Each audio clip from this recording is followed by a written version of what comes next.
श्री शिवाय नमस्तुभ्यं भक्तों। जय श्री कृष्णा। स्वागत है आपका हमारे YouTube चैनल प्रियंका शास्त्र ज्ञान में। भगवान भोलेनाथ की कृपा हम सब पर सदैव बनी रहे। भक्तों, आज के वीडियो में आप सुनेंगे गंगा दशहरा पर किन चीज़ों का दान करने से धन धान्य में वृद्धि होती है, घर में सुख समृद्धि आती है। भक्तों, गंगा दशहरा के दिन गंगा नदी में भक्त आस्था की डुबकी लगाते हैं। ऐसा कहा जाता है, गंगा स्नान करने से सभी प्रकार के पाप नष्ट हो जाते हैं। गंगा दशहरा के दिन कौन सी व्रत कथा अवश्य श्रवण करनी चाहिए, वीडियो में सब जानेंगे। वीडियो में आगे बढ़ने से पहले कमेंट बॉक्स में पूरे भक्तिभाव के साथ हर हर महादेव, जय श्री कृष्णा अवश्य लिखें। चैनल पर पहली बार विजिट हुए, पहली बार मेरी आवाज़ सुन रहे तो चैनल को सब्सक्राइब करके बेल आइकन अवश्य दबाएं।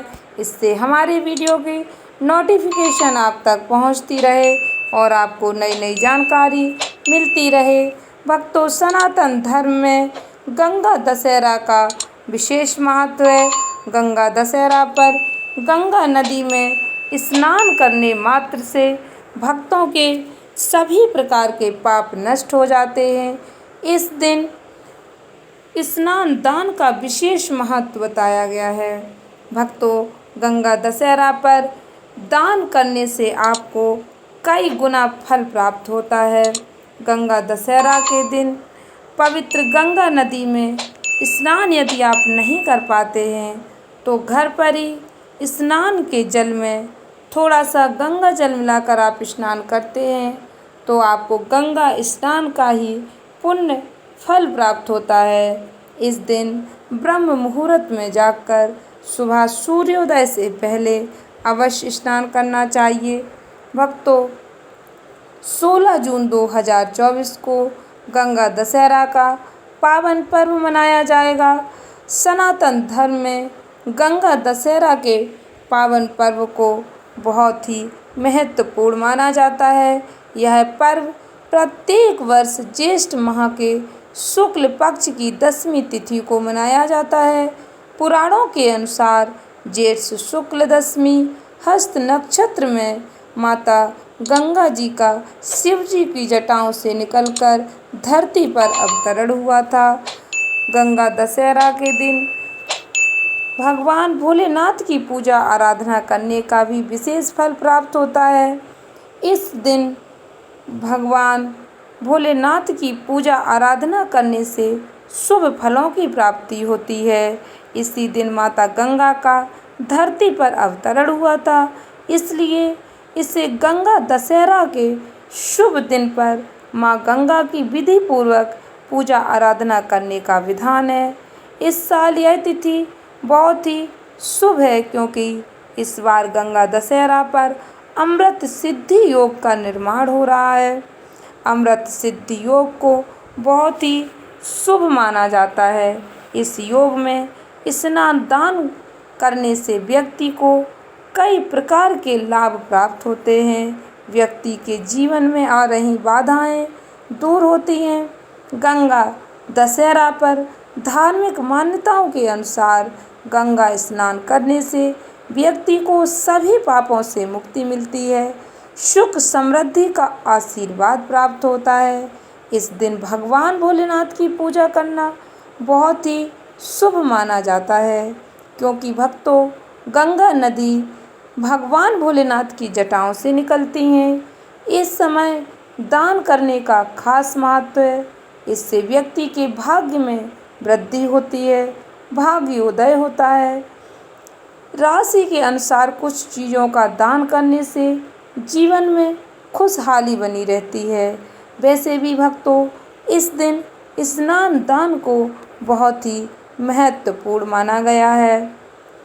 गंगा दशहरा पर तिल और कपड़े का दान करना चाहिए। मेष राशि वालों को तिल और कपड़े का दान करने से शुभ फलों की प्राप्ति होती है। वृषभ राशि के लोग गंगा दशहरा पर यदि धन का दान करते हैं तो वह उनके लिए बहुत ही शुभ माना जाता है। मिथुन राशि वाले गंगा दशहरा के दिन पानी का जल का दान करें। आप इस समय प्याऊ लगा सकते हैं, इससे शुभ फलों की प्राप्ति होगी। कर्क राशि के जातकों को इस समय पीले फलों का दान करना चाहिए। ऐसा करने से रुके हुए कार्यों को गति मिलती है, आपके रुके हुए कार्य पूर्ण होंगे। सिंह राशि वाले जातकों को तांबे के बर्तन का दान करना चाहिए। आप अनाज का दान भी कर सकते हैं।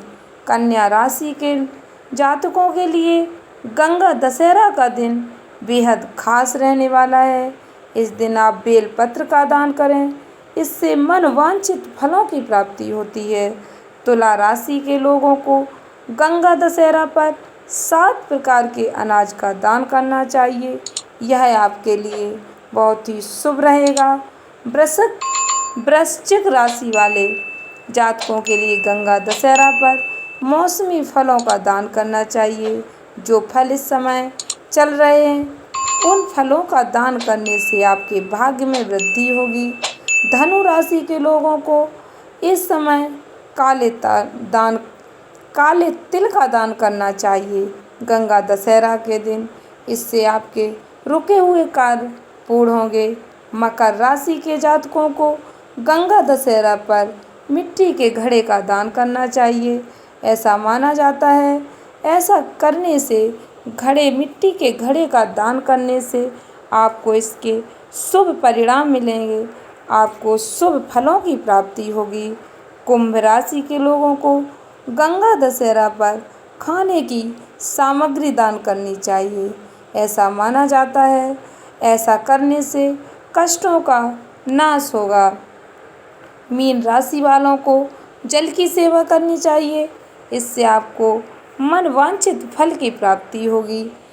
इस दिन भक्तों, यह व्रत कथा आपको पूर्ण श्रद्धा भक्ति के साथ सुननी चाहिए। व्रत कथा सुनने मात्र से व्यक्ति के हजारों पापों का नाश होता है। ध्यान से सुने भक्तों। गंगा दशहरा के पावन अवसर पर गंगा दशहरा की व्रत कथा अवश्य श्रवण करें, इससे शुभ फलों की प्राप्ति होती है। माँ गंगा का धरती पर अवतरण किस प्रकार हुआ, ध्यान से सुने भक्तों। पौराणिक कथा। पौराणिक काल में अयोध्यापति महाराज सगर ने एक बार विशाल यज्ञ का आयोजन किया और इस यज्ञ की देख रेख की जिम्मेदारी अपने पौत्र अंशुमान को सौंप दी। यज्ञ में विघ्न डालते हुए देवराज इंद्र ने राजा सगर के यज्ञ अश्व का अपहरण कर लिया और उसे ले जाकर पाताल लोक में कपिल मुनि के आश्रम में बांध दिया। घोड़े की खोज में राजा सगर के पुत्रों ने धरती की खुदाई शुरू की। आखिरकार उन्होंने कपिल मुनि के आश्रम को ढूंढ निकाला। इस कोलाहल से कपिल मुनि की तपस्या भंग हो गई और जब उन्होंने क्रोधित होकर आंखें खोली तो उनकी क्रोधाग्नि में राजा सगर के 60,000 पुत्र जलकर भस्म हो गए। घोड़े की खोज में जब अंशुमन कपिल मुनि के आश्रम में पहुँचे तो महात्मा गरुड़ ने उन्हें सगर के हजारों पुत्रों के भस्म होने की जानकारी दी। साथ ही गरुड़ जी ने यह भी बताया कि सभी भस्म हुए लोगों को मुक्ति केवल माँ गंगा के पवित्र जल से ही मिल पाएगी, जिसके लिए उन्हें स्वर्ग से धरती पर लाना होगा। यह सुनकर अंशुमान वहाँ से घोड़ा लेकर चले गए और वापस पहुंचकर राजा सगर को पूरा वृतांत सुनाया। यज्ञ संपन्न होने के बाद राजा सगर, अंशुमन और उनके पुत्र दिलीप ने माँ गंगा को धरती पर लाने की बहुत कोशिश की, लेकिन वे सफल नहीं हो सके।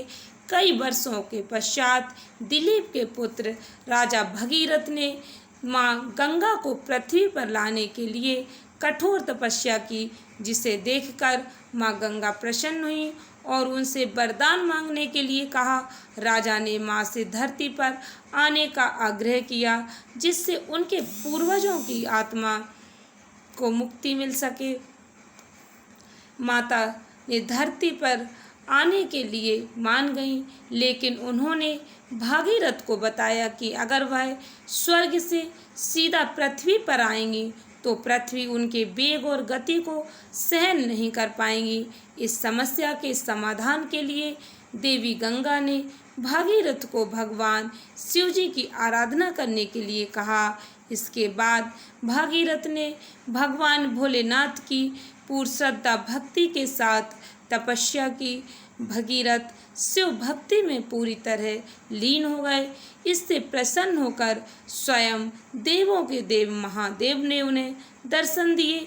जब शिव जी ने उन्हें वरदान मांगने के लिए कहा तो उन्होंने अपनी समस्या भगवान भोलेनाथ को बताई।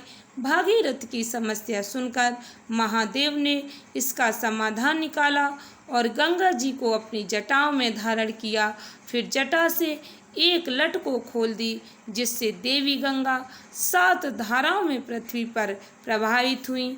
इस प्रकार भागीरथ माँ गंगा को धरती पर लाने में और अपने पूर्वजों को मुक्ति दिलाने में सफल रहे। भागीरथ के कठोर तप के कारण ही माँ गंगा को धरती पर भागीरथी नाम से भी जाना जाता है। माता गंगा में स्नान करने मात्र से प्राणियों के जन्म जन्मांतर के पापों का नाश हो जाता है। आशा करती हूँ वीडियो अच्छी लगी होगी, उपयोगी लगी हो तो वीडियो को अधिक से अधिक भक्तों को शेयर करें। धन्यवाद भक्तों। श्री शिवाय नमस्तुभ्यम।